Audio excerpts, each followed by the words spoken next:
Happy Friday, everyone. Welcome to episode 2 of the Hardline Podcast.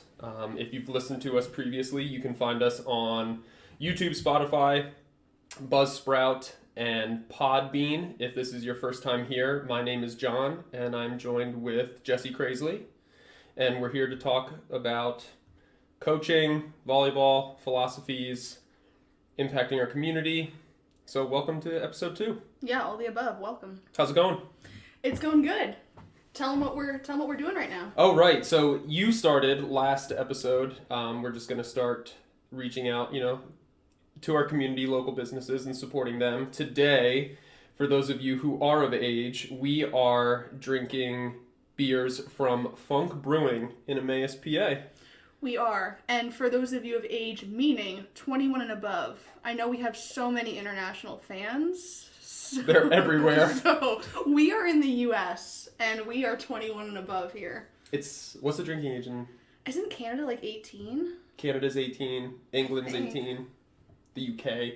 Yeah. They're the same. Yeah. All of our international fans, send us a message. We'll ship you out a 4-pack because that's what they come in. This is obviously a joke. We have about 5 U.S. fans. So.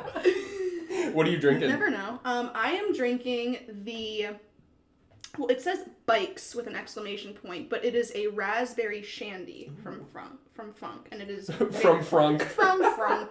It is and I've only had one sip, so that's just me. What are you drinking? Nice. I have their citrus IPA. It is my favorite that I've had. Yum. Funk is like right down the street from my house. Yeah, it really made the transition from last episode coffee to beer. We're not filming it or shooting at 9 a.m. now. That's true.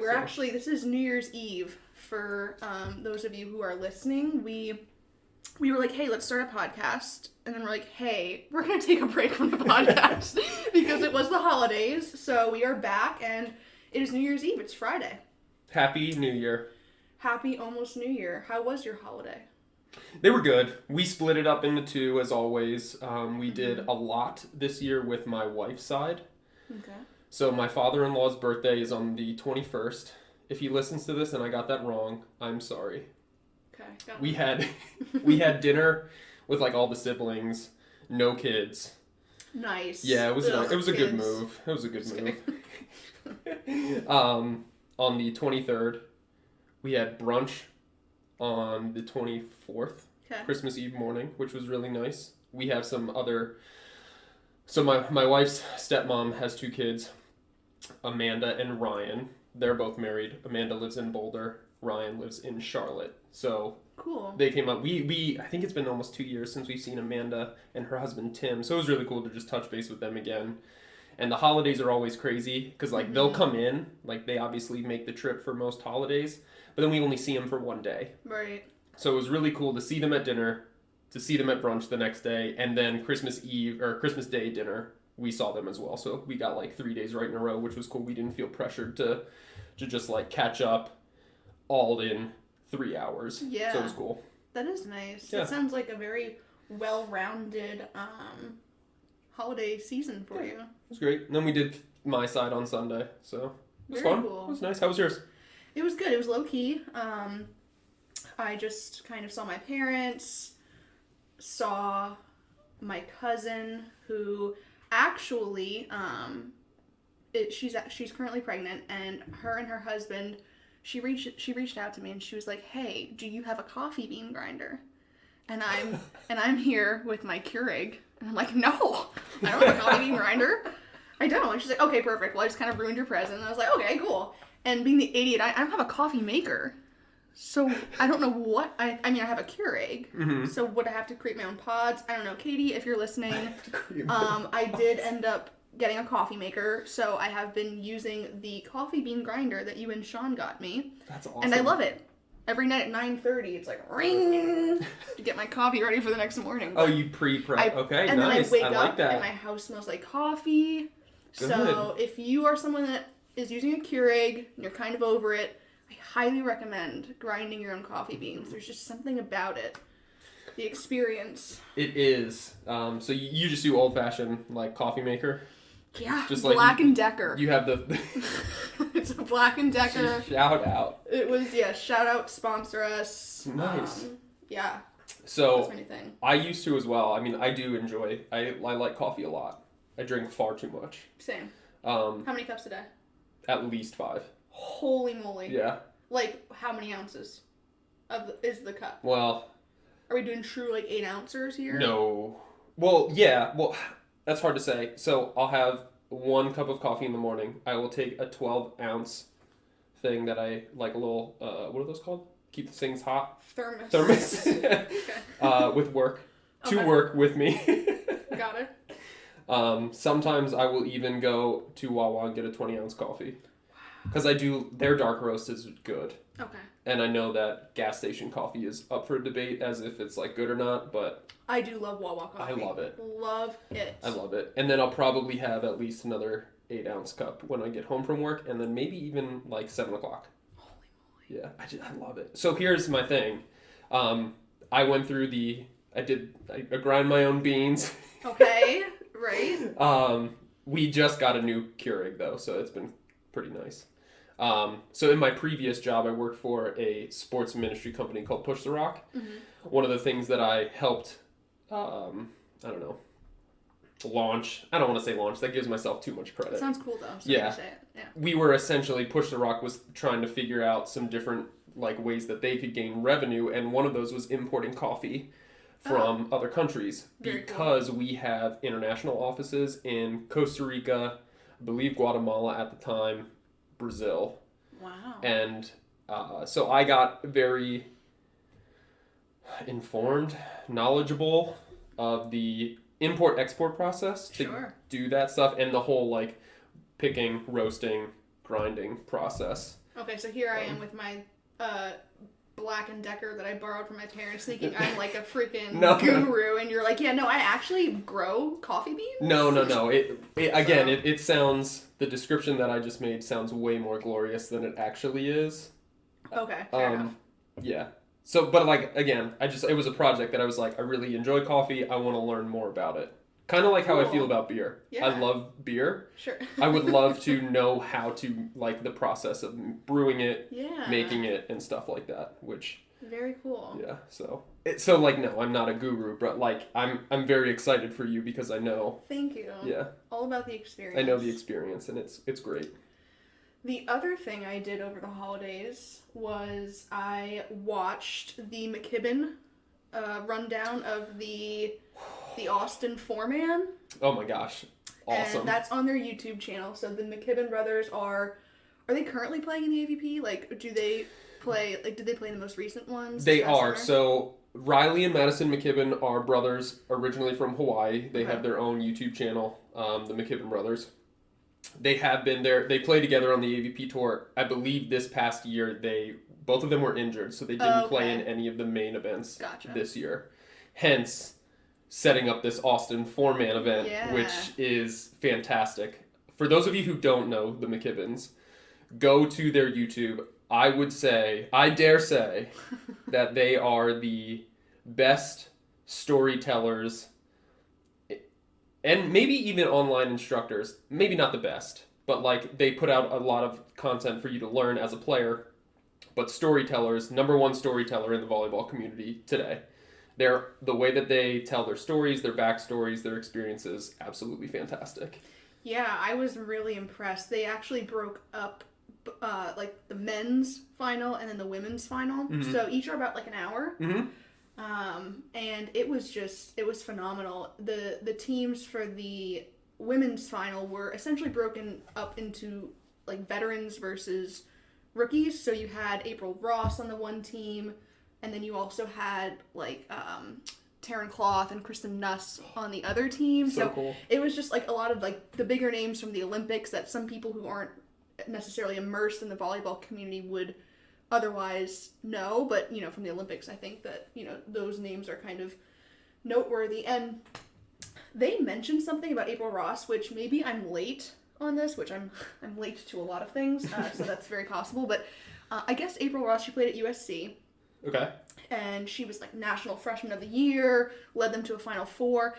Did you know that she played, in her career there, she played left side, middle, and right side? No way, really? Like, doesn't that just make you like her more? That's so cool. I love that. I mean, we preach to kids we coach that you want to be a full volleyball player. You want to, hone every single skill. And that's just, like, a true execution of that where, those skills transcend across different positions and, you do what's needed of you for your team. I just love that. That's really cool. I can't believe I didn't know that.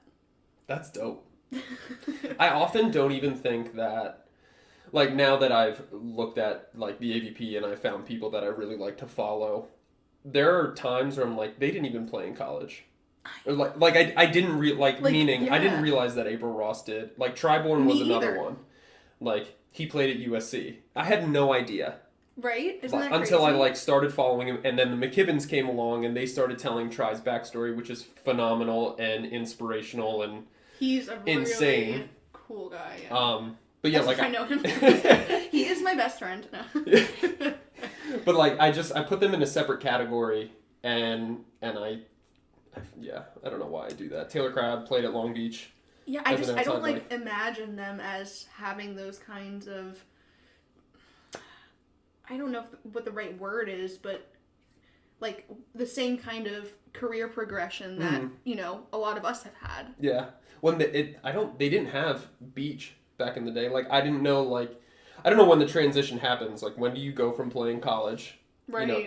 Especially at a top college like USC, and then how do you decide, well, I don't want to play international, or maybe I don't have the opportunity to, and then I go make the transition to beach which I'm sure they have experience growing up on the West Coast and Hawaii and stuff like that, but I don't even think to equate the two or just relate them at all. I agree, and it's just so interesting to kind of see those progressions against sports like basketball, football, where you have guys that are coming out of high school, they're doing 1 year of college and they're going pro, like that sort of thing. Like, it's just so different, and it's just so interesting to me how that shapes the communities differently then too, like the surrounding communities of each sport. I just think there's different nuances and whatnot. I think the volleyball community is so unique for so many reasons, and that might be one of those contributing factors that I didn't even think about until just now. It is one of the coolest communities in the sense where the distance between amateur and pro is so small,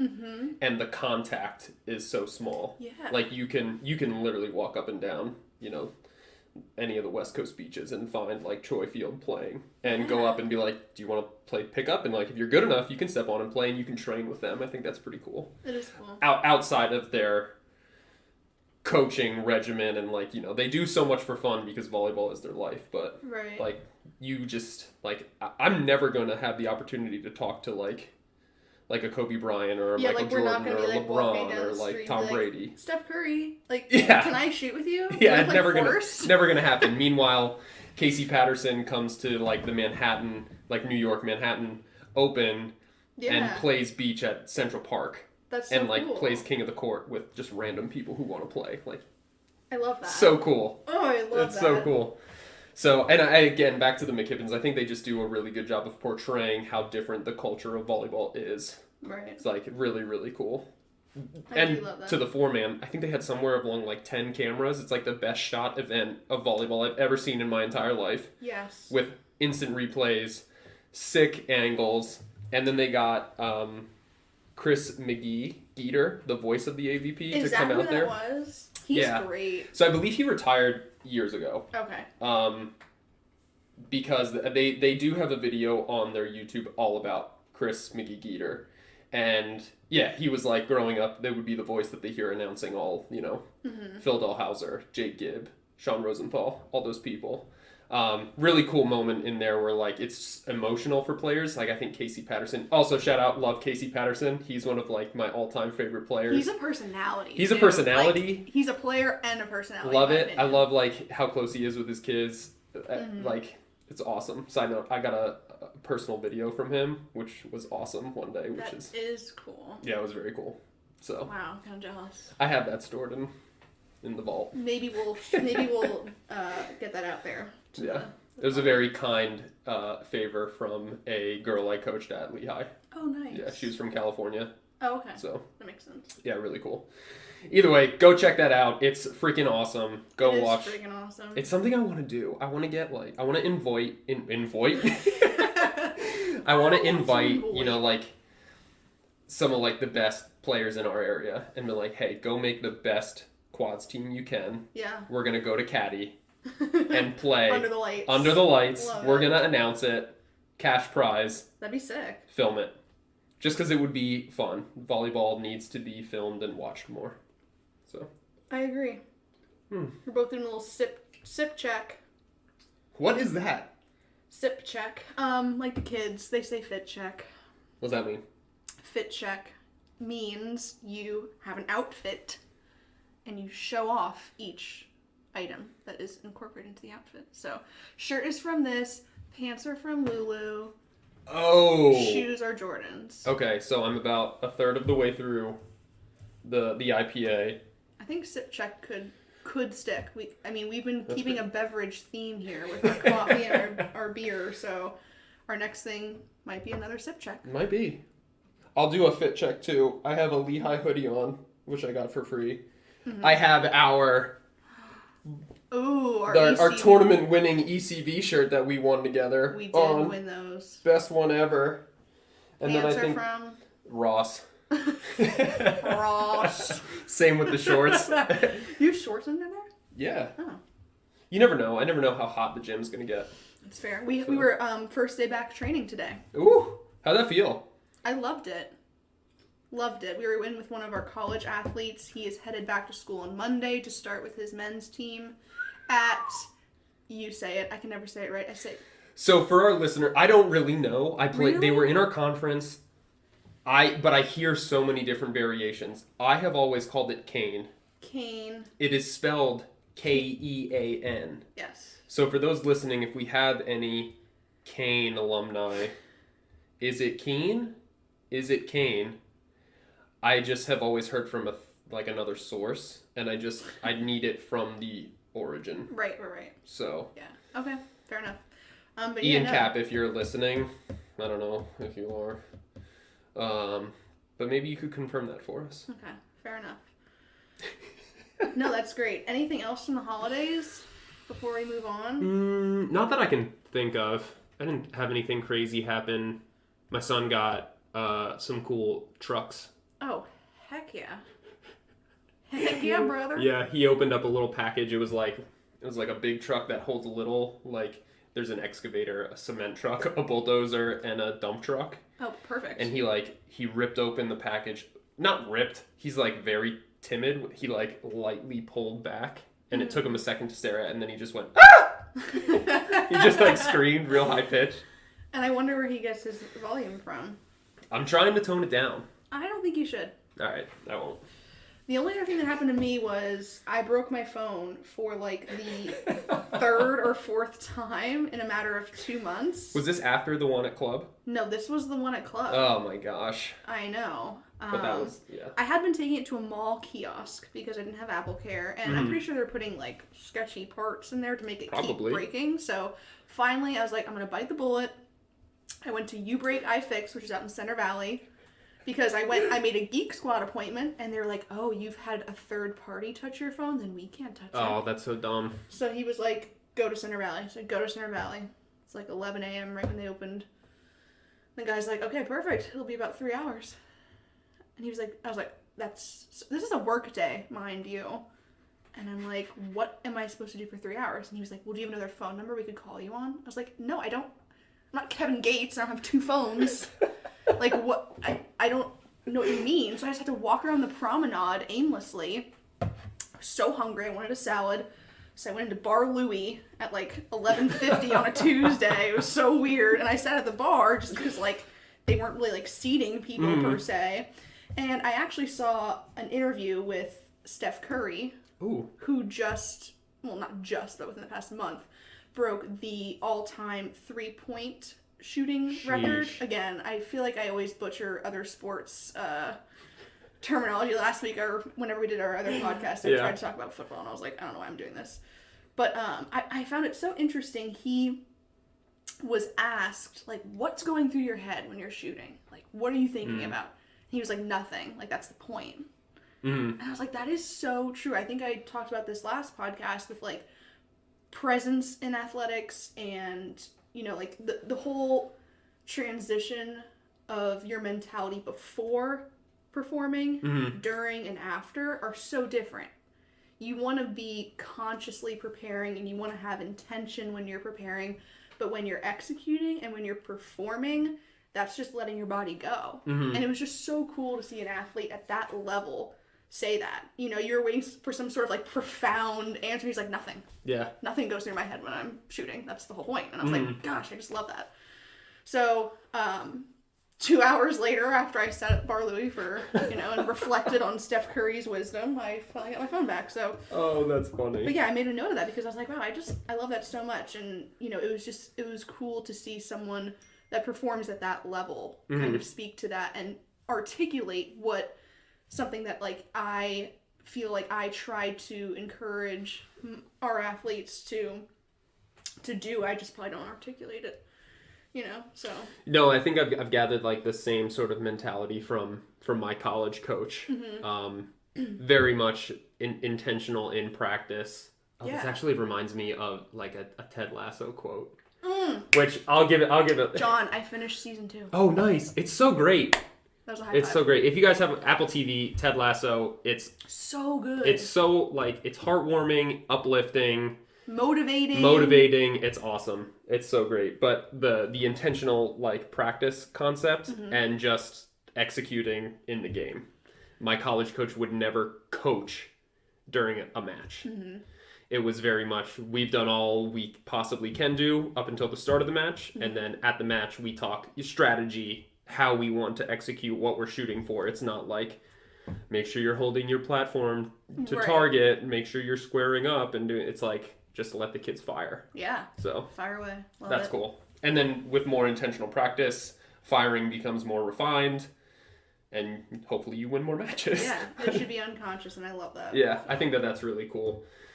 I'm guilty of it. I am way too, I don't know, controlling. Like when I'm coaching, like I feel like there are moments where I just need to like let them go and do their thing, and I want to change so much, and I see so much, and I think that's the balance of mm-hmm. coaching. Like whether you're coaching 12s, 13s, 18s, like they all have a different capacity to right. learn, and there are just moments where you don't technically teach, right, or you don't teach technically. Yeah. You know what I'm saying. Yeah. And you just let them go, and I'm a coach that's guilty of not doing that. Mm-hmm. So it's definitely something that has been on my mind, especially this past high school season, is just letting them go and letting them play. Yep. But it's also why I love doing what we do in the gym with small groups. Right. Like we can be super technical, and we can dive in and get like ground level mm-hmm. type foundation.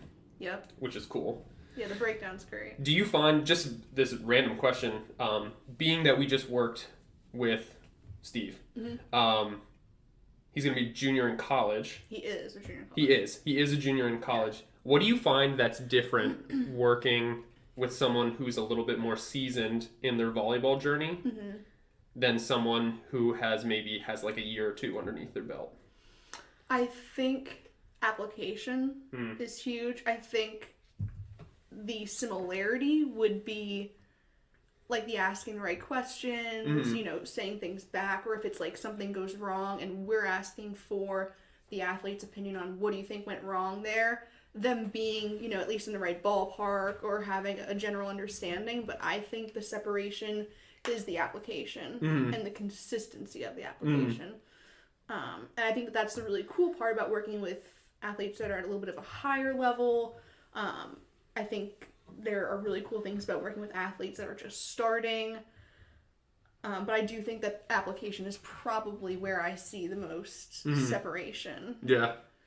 What about you? Do you have a thought on that? Well, I was thinking there have been sessions where I have gone to like a club practice or a high school practice and then have done something like coaching like a college athlete. Right. And I've been like, I literally just talked about the same thing. Oh, yeah. But it's at a different capacity. Like we're more heady with someone who's more experienced, and like you already know the foundational movement, and you're seeing it, and I'm seeing it, but it's like, well, now I want you to do something a little bit different with it. Here's why. Right. Yeah. And I think explaining the why is something that's consistent across the board, but to your point, it's just how you explain that. Right. Like, you want them to know the root of what you're working on and why you feel it could be done a different way and why that could change the outcome and why changing the outcome is a good thing. But I think, to your point, there's certainly a little bit more room to dive a little bit deeper on those explanations. Yeah. And don't get me wrong, I totally think that there are more skills to learn, obviously, the longer that you play. Sure. Because the game changes so much. Yeah. Like, you look at high school boys and then college, like, it's like two different speeds of the game. So, like, the faster, the more powerful, the higher they jump, the more, like, strategic the game gets. There are totally more skills to learn. I think Dustin Watton, that's his name. Yeah. One of the liberos for USA. Yep. He does a really good job of explaining, like, really high-level skills that he has developed overseas. They also play, I would say that they play a little bit differently over there, too. But, like, yeah, like, it's not just, like, a more heady explanation as to why we do things. There's certainly skills to be developed there, and I know that. Sure. Yeah, it's just cool. Like, it's seeing, it's so fun. I coached a developmental team, which was like 11-year-olds. And then I would go and work with 2 young college guys. And there were just times where I was just like, we're doing the exact same thing, but it's like faster. Yep. It was just cool. So just I agree with that. Speaking of high level volleyball, we did just have the NCAA tournament close out. For the women. And we have a bit of a confession in that I didn't do it justice. We didn't exactly take notes during the final. I mean, I had it on, but I didn't watch it at all. Yeah, John didn't watch it at all. I wasn't gonna blow up your spot, but John didn't watch it at all. I just wasn't invested in the final, and I don't really have an explanation as to why. I really don't. I mean, I love Pitt, and they were in it. That was my heart. My heart was like, I want Pitt to go. Yeah. And if they were in the final, I 100% would have watched it live. 100%. I would have gone. I would have walked there. I was kidding. I mean, Wisconsin won, right? Congratulations, Wisconsin. It was their first, I'm a huge Kelly Sheffield fan. Yeah. It was their first one, which is great. And I heard a quote from him. He was like, we want to be among one of the top, programs to achieve national title history. And I was just like, I just feel like I've seen Wisconsin in the final. This could totally be a lie in just my imagination, but like the last 6 years. Okay, I thought I was, when they were like, this is their first. I was like, that's a lie. I was like, they're wrong. Yeah. I said like ESPN no is wrong, but I was like, no way, that's wrong. I thought the same thing. Yeah, I heard it right from Kelly's mouth, I'm pretty sure, and I was like I was right there. Yeah. Yeah, so I mean that's awesome for them as a program, but I feel like that they are, regardless of the title, an elite program that I've enjoyed watching. So I agree. Yeah. And with the closing of the tournament a few weeks later, we are now seeing the announcement of Russ Rose retiring. Are you gonna apply? Yeah, no, for sure. Just so ridiculous. And I mean, I think he's one of... So, being in Pennsylvania, I mean, Penn State volleyball was always it. Yeah. I mean, that was like... Being in high school, we would go to their camps that were held at Juniata, which I never really understood, but... Really? Yeah. Penn State would hold their camp, like their skills camp, team camp, and our whole team would go. Yeah, they and we would do that for 4 years. It was like 6 sessions a day. And like when that man walked down the hallway, it was like dead quiet. People were like, "Oh my god, like that's him." That's crazy. I can't imagine. And I see so many people. My best friend growing up, she played there. 2 that I'm really close with now, the Crouch sisters. They both played there. Kelly Robertson was there as well for, I believe, either a year or 2, and then she finished her career at JMU. Just kind of hearing feedback from all of them has been so interesting. I mean, he sounded like someone who, knowledge and tactic and everything like that aside, I mean, he just sounded like a guy that every single person respected. Mm-hmm. And he was tough and he was scary, but everyone would always agree that he made them better. And I just think that's a really cool kind of like aura, or I'm sure Rush Rose isn't like, consciously being like, I hope my aura's good. But I think that's still a really cool thing to be able to have upheld over 43 seasons, I think he's there. 43? And what, they've been in the tournament every single time? Am I wrong? Well, he's been there for 43 seasons. I have a little stat sheet here. Yeah, it's in an article, so bear with me. His overall record is that's ridiculous. 1,330 wins to 229 losses. Oh my gosh. That's a .853 win percentage? Is that the highest winning percentage of any athletic coach in Penn State history. That's incredible. He has never had less than 22 wins in a season. Wow. How many Am games? I reading that right? That's crazy. I feel like that's... Which included only 16 regular season matches. So 16 regular seasons match is their conference? So then they would go out of conference to fill the other. Right. That's wild. That is wild. And they have had an appearance in every NCAA tournament since '81. That's insane. That's crazy. Isn't that when he started? No clue. Okay. That I don't have right in front of me, but minus 43 years from today. I don't know. I'm not good at math. You think I know how to do that? I don't even know how to do that on a calculator. That's just crazy. But he does. He's an AVCA Hall of Famer, produced 112 All-Americans throughout his career. Oh my gosh. Johnny Parker is a monster, by the way. She is incredible. She is. Incredible. I would have loved to have been in the gym and just heard what he says. Honestly, I would love to know actually how much he spoke and actually dialogued, because I think that well, during the game, if you watch him, he does not talk to them. No, he writes just sits in his there. He might call thing. over one person or another. Yeah, right. But it's not while they're on the court. I mean, the assistants might, but I mean, I think I'm scared of him. And I have never interacted with him personally. Yeah. That is the kind of presence that he has and carries. I mean, he's just, he's a force. There's a video that, I don't remember the context of it, but I just remember a little clip, and it was back when Haley Washington was playing for him. Oh, yeah. Oh, she's a monster, too. Yeah, I think she's on the national team now and doing really just well. Got first gold for the indoor team. Shout out! The video, it's of them in practice or talking about something. I was looking up how to be better at coaching, probably.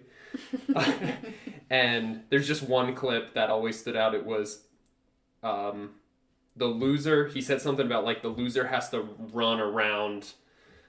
I don't know if it was the building or the track. I'm not super familiar with Rec Hall or anything like that. But Haley Washington was standing next to him, and he was like, "Are you serious?" That. So it must have been a ridiculous punishment. Okay.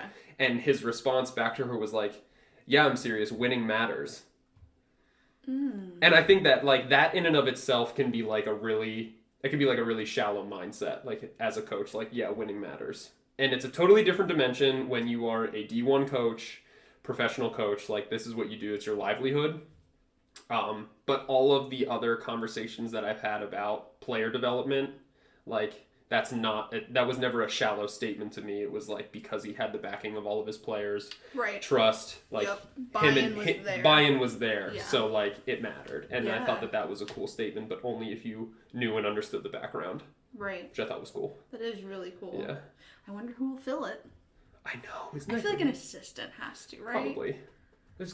Someone's definitely in the pipeline. He didn't just definitely. He didn't just walk into the to the office and been here, unmarked letter, walk out There's someone probably lined up.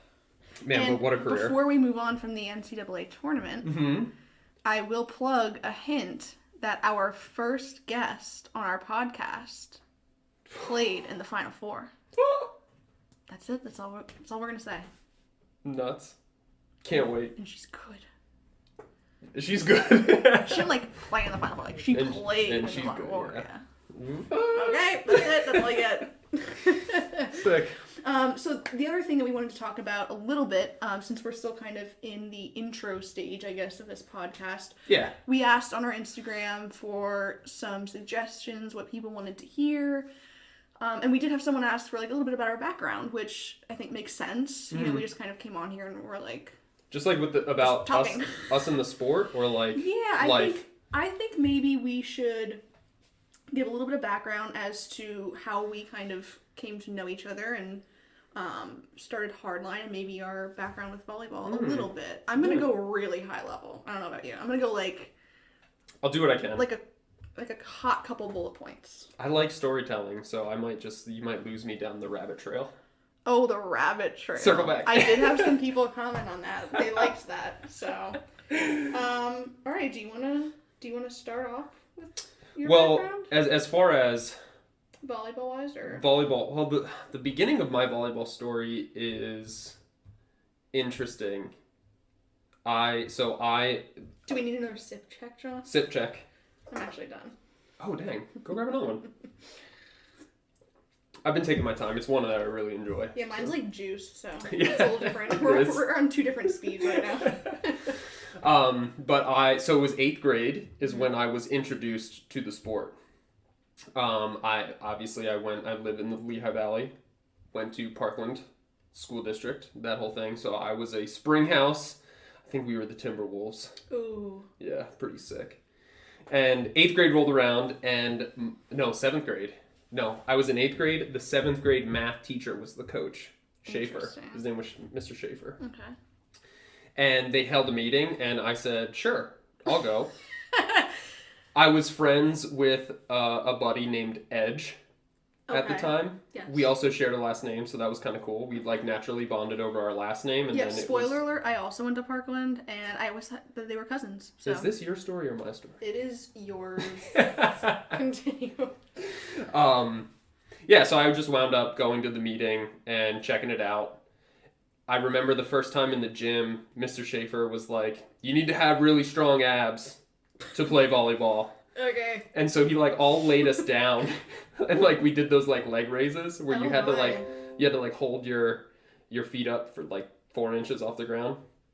But he had the girls volleyball team come in and do it, and they all beat us. No way. In the leg raise, okay, girls. Yeah, so I was demoralized from the beginning. But yeah. No, so that was how I was kind of introduced to it. Okay. A buddy of mine also was trying out. The story actually gets rather sad here. Mm-hmm. Just because we were in the middle of tryouts, and my friend's sister wound up passing away. And because he didn't want to do it anymore, life was, rocked him pretty good at that point. I just didn't feel like going through with it anymore. Mm-hmm. And so I didn't play my 8th grade year. Okay. Mr. Schaefer did come up to me afterwards and was like, hey, you were going to make the team. Why'd you stop showing up? And I was just like, life. Got busy, I guess. Busy 8th grade. Yeah. Lifestyle, yeah. Yeah, and then I wound up not playing that year, but Edge made the team. Okay. So we would hang out, and he was like, oh, I want to pepper, and I want to do all these things. So I was around volleyball, but I didn't have any formal education. Wound up going to open gyms in, it's the fall for freshman year, going to the high school. Side note, I know we have been family friends with the head coaches of Parkland for years. My brother grew up with him playing basketball, doing things, all the time. For the men's team. For the boys team, yeah. So I wound up making it my freshman year. Mm-hmm. I think I was injured for tryouts. I think I messed up something. Okay. And I actually couldn't try out, but because I showed up to all of open gyms and I was getting better. Plus I was 6'3", as a freshman. That'll just do. Ridiculous. Probably was 6'3" in 5th grade, and I was this gawky, awful looking thing, but whatever. That's another story. Wound up making the team my freshman year. And then I decided to not play my 10th grade year. Fair enough. Yeah. I don't really know why. I know I definitely wasn't in love with the sport as I am now. Mm-hmm. But I wound up running track. Okay. And not even a starter for track, but I had friends doing it, And you know, when your friends do something, Sure. you go and do something. Definitely gotta go too, yep. Yeah, so I ran the 400, which is like, if you're going to go and like not be a starter, why would you train to run the 400? Yeah. It's like an all-out sprint for one lap. It's a little questionable, John. Yeah, it was stupid.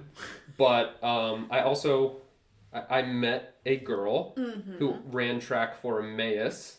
Okay.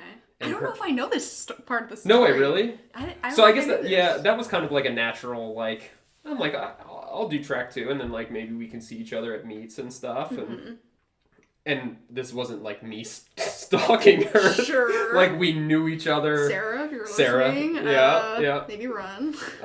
Which, spoiler alert, I married her years later, so it was Once okay. we know how to like put sounds in and stuff, we put like an aw or something. Oh, yeah. We don't know how to do that yet. Yeah. I just wasn't in love with the sport. Other friends were doing things. I wanted to be with them. Come the end of my 10th grade year, I had kind of like a life decision that I needed to make, and long story short, I wound up pulling myself out of public school to go online. And I will say that it was just, it was better for me in a lot of ways. It was a decision that I just felt like I put myself on the right path for the rest of my life. And so that whole thing is a podcast in and of itself. So we won't have to talk about that now. Okay, got it. But I wanted to play volleyball again, obviously. Right.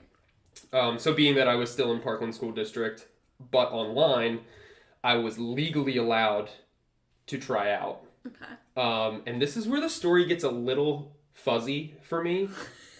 Okay. Because I remember going to tryouts, because I kept in touch with Edge. And was this 11th or 12th grade? This would have been 11th grade. Okay, got it. Yeah. And again, like, what am I, 15 years old at that point? Like 11th grade? Yeah, what's it? 16? No. Okay. You turned 14 in 8th grade. Okay. So wow. You turned 15 freshman, 16 17? sophomore, you turned 17. Either way, my memory now is shot. Like, trying to remember something that long ago is hopeless. But I remember the tryout in itself. I was an opposite. And I felt like I was banging balls. I just like chest over the net and just like I remember having one of the players that was like, he came over to me and he was like, dude, you better not be trying out for my spot.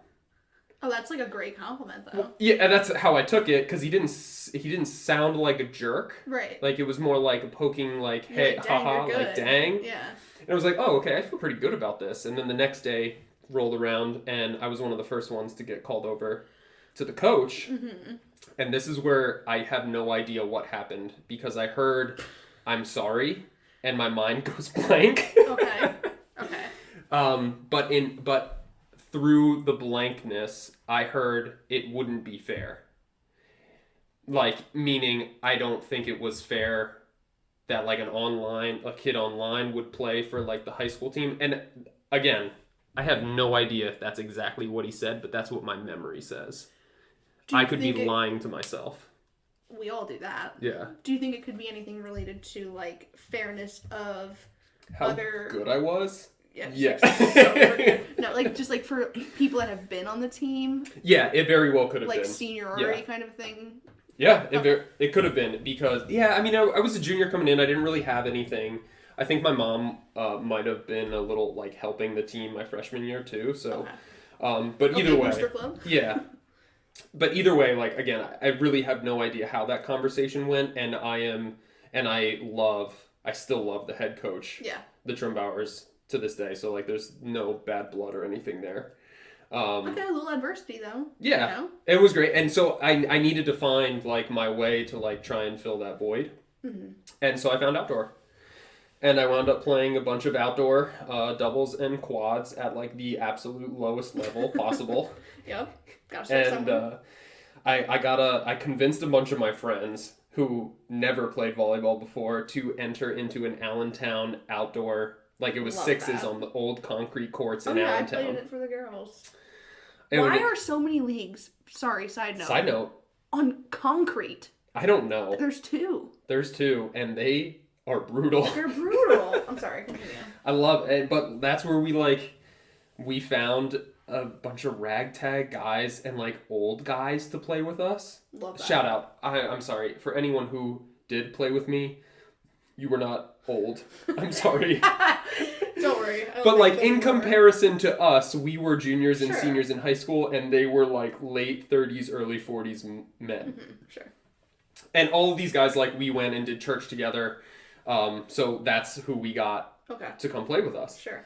And shout out at the time, our youth pastor, his name is Joe, was the sickest setter ever. Really? Yeah, him and his wife would go play in Jersey Beach all the time. Wow. Like when they were dating and early marriage. Cool. They can ball. Love that. They can ball. So that's kind of where I learned to play. Sure. And so clearly no formal instruction. Okay. Another part of my story that gets fuzzy, and I will stop pre-college so that you can tell your high school. Didn't play club or anything like that. I didn't even know it was a thing until until my senior year, I guess it was. Mm-hmm. Oh no, actually, I totally forgot. I tried. You got a lot of fuzziness here. I know. buddy. Well, I know. It's like this. I don't have it written down, and I don't know what's happening. But after I got cut from Parkland my senior year, I went and did a camp at Lehigh. What the heck is the community college up here? L-Tri-C. Yeah. Yep. And I don't even know if I can say this. I have no idea. Uh-oh. But Deb Schlosser. Oh, I shouldn't have said that. Either way, she was running a camp and I went. Okay. We were just talking and everything. I tried to move into the East Penn School District to play for Emmaus. Oh, okay. I was like, where are you going? She didn't recruit me or anything like that. Like, it wasn't anything like that. But I just wanted to play so bad. Right. And I would literally go anywhere to, like, any camp to try and get any sort of coaching or anything like that. Sure. And because she would ask me the questions like, where do you play? What do you do? What's going on? And I was like, no, I'm not playing anywhere. Mm-hmm. And it was like my senior year, and I devised this plan. I was like, my grandparents live in East Penn School District. Such a mastermind. Like, right? Like, again, as a 17-year-old. I didn't know this either. I'm learning so much. Yeah. Either way, it never happened. Sure. Like, it didn't happen. No harm, no foul. No harm, no foul. And then for whatever reason, I found I attended a camp down where I went to college at one point. I have no idea how I heard of it. Doesn't ring any bells. Mm-hmm. But I went down there and met all of my future freshmen, teammates at that point, and wound up playing quads with one of the seniors at the Susquehanna Smash, like the first ever Susquehanna Smash that they happened. Yeah. And he was like, you should just come try and walk on. And I was like, well, I could do that. And Sarah, my wife, my now wife, was going there, and I was like, that's a win-win. Yeah. Even though we were not talking during that year, I was just like, I'm still going to go there because we're going to end up together. Love that. Have you heard of the show You on Netflix? Yes, it did not resemble that at all. Just kidding. If I can't have you, no one can. No. Yeah, so I guess that was like kind of like my high school, like roundabout crazy experience. But then I went on to play 5 years in college. Very cool. Yeah. 5 years? I redshirted my freshman year. Okay, got it. Again, I tore my ACL. Right. But I traveled, did everything with the team, was in the gym. Sure. I got super good at like tossing volleyballs to target. I love that for you. What a great skill to have. Well, you put a kid in there, you try to like have them run their own drill right today, and like they can't do it. They can't do it. It's a lost art. It is. So you get injured and you make it happen. You get really good at shagging too? No. I got good at shagging when I was injured. Well, tore my ACL. I'm not running anywhere. Okay, well, depends on the injury. That's actually not true. I had a scooter. Oh. I had a little scooter that I would... Like a razor? No, it was like you like... For the seat. Yeah. A razor would be sick. Yeah. Though. So, when did you start playing volleyball? Introduction to girls volleyball is vastly different than boys volleyball. So, I had friends that played club early on, did like developmental stuff. Mm-hmm. I did not. I played all kinds of sports growing up, like youth leagues. Mm-hmm. I did basketball, I did softball. And it was one of those things, like, same as you, where my friends were all trying out for volleyball. Yeah. And they're like, yeah, our club season's ending. We're trying out for volleyball. I was like, oh, shoot, what? what am I doing, guys? So my mom, of course, like, bless her heart, like, is scrambling, like, trying to find a volleyball camp so I can know maybe, like, a skill or two from it. I had never played. So she found a volleyball camp, I think it was in, like, early August at Kutztown. Okay. So I go with I drag my one friend along. So we go, it's like a 5-day camp. First day, my arms were like balloons. And they're like, you should go to the trainer. I go to the trainer, he's like, yeah, I think you're just like allergic to the leather of the volleyball. I was like, oh, perfect, I'm allergic to volleyball. I love that so much. Excuse me, that got me good. So I just had to like ice it, and eventually it was like fine, I guess. I don't know. I built up an immunity, if you will. So my friend after camp was like, I hate this. I don't want to play volleyball. I was like, okay, well, I loved it. So I tried out. Oh, that's wild. And I made the team. And middle school, we had a coach. His name was Juan Rosario. He was awesome. He used to have us wearing like weighted vests, doing jump training. These like little like 4-foot nothing girls with their... Were you also a Springhouse? Or did you go to Orfield? No, I wasn't Orfield Jaguar. Yeah. Gosh, okay. So I played... that makes sense then. Yeah, I played my 7th and 8th grade year for him. And then I played at Parkland for 4 years. Mm-hmm. As a what? I started as like a 6 rotation outside. Sick. And well, for JV, so like and at that time, I'm not gonna date myself and say when, but this was a girl with 2 years of volleyball playing experience, so my 6 rotation play was not what you're probably imagining. But anyway, I had 3 injuries essentially in a row.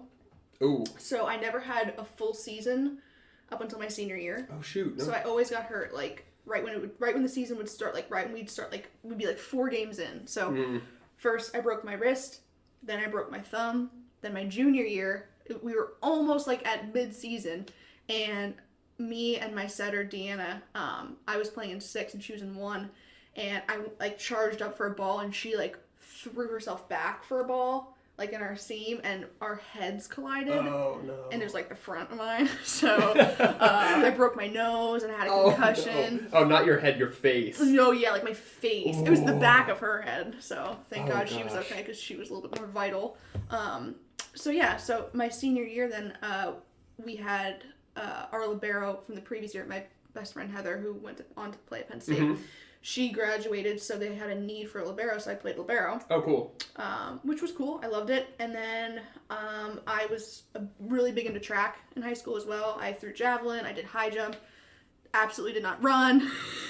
Did you not know that? No. We are learning things about each other. Yeah, today. well, because I feel like we would have run into each other. I know. Well, I didn't start track until my sophomore or junior year. Okay.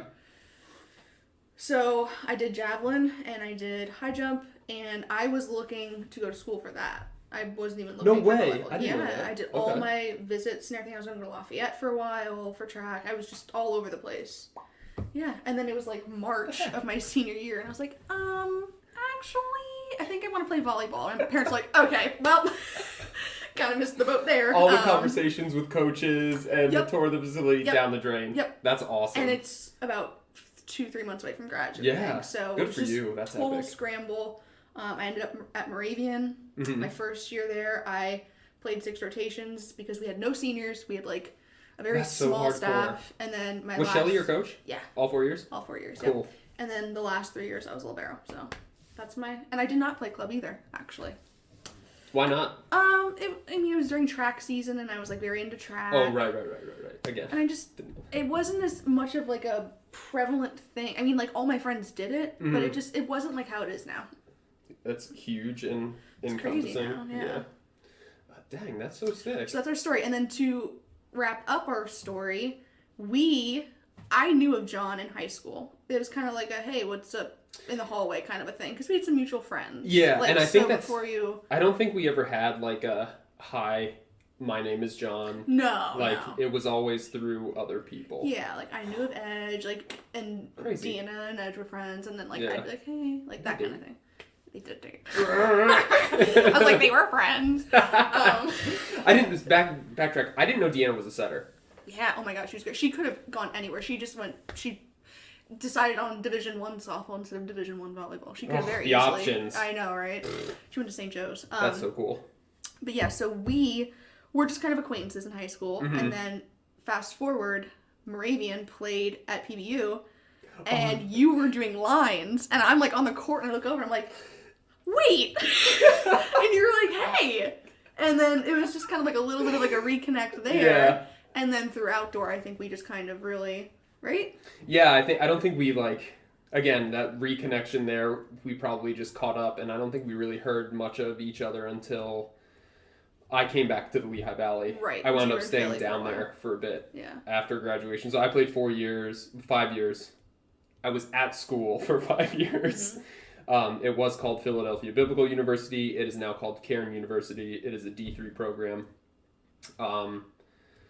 Which I do have some McKibben-esque stories for you that I would love to share at some point. Okay. But in my 5th year, my wife and I got married, actually, which is crazy to think about, like wild. But then we lived down in Philly for a year, and then once I came back up, I think we just started playing. Like, yeah. Again, it's like not. It's one of those things where we just kind of were like, you would show up and I would show up, and it'd be like, hey. I know you. I want to hang out with you. Right. Yeah. And now we're here. Yeah. Shout out Michael Lewis, probably connected us quite a bit too. You think? Well, I started playing with him in Summer League. Oh, so maybe. And then wound up connecting that way through, and we just, thick as thieves, us two, now. Well, I guess we can wrap up. Yeah. So that's kind of like our background. I would love to explore that a little bit more. Yeah. I have questions. Sure, and I think just for anybody who is, if there is anybody listening, if there is anyone out there, I think it just kind of provides a little bit of context to kind of how we came to what we're doing right now in the sense of, working on training athletes, working on kind of increasing the visibility of a lot of these different topics within sport that maybe aren't talked about as much. So that's kind of where we want to drive this conversation going forward. But I appreciate the person that did ask us to do that, because I do think that, people kind of are probably wondering, how we came into the sport, and something that we want to certainly talk to our upcoming guests about is what the sport has done for them. And I think for us, we didn't directly say this, but clearly it has provided so much in the sense of, dynamics off the court as well, as far as friendship and community and things like that. So for that, I'm certainly very thankful. And in keeping with that, we, part of the whole concept of Hardline Athletics is remaining engaged in our community. And we do currently have an initiative going where we are partnering with City Hope, and they are running a drive for power packs. So we've done this in the past. Back in the fall, we did a 78-pound donation of healthy meals, snacks, hygiene products that go home with Allentown, Bethlehem school area students. So they are ramping that back up. The information is on our website. Yeah, feel free to just donate whatever you want to us. You can get in touch with us, Instagram or Facebook, or just email us directly. We will come get the stuff if you want. We will give you a spot to drop it off, whether it be during one of our lessons, or we also coach club in the same location. So we'll just make it happen. If you want to contribute, we will make it happen, and we would be forever grateful. And I don't think you'll really understand the immense impact that you can have by doing something so small. Totally. Yeah. So we'll see everyone in 2 weeks. We'll be back on our normal schedule. Yeah, ready to rip. Be ready for our guest, final at some player. point. Maybe not the next episode, but the one after that. Soon, very soon. Yeah. Hopefully month of January, latest February, I would say. But yeah, in the meantime, be nice or get out. Be nice or get out.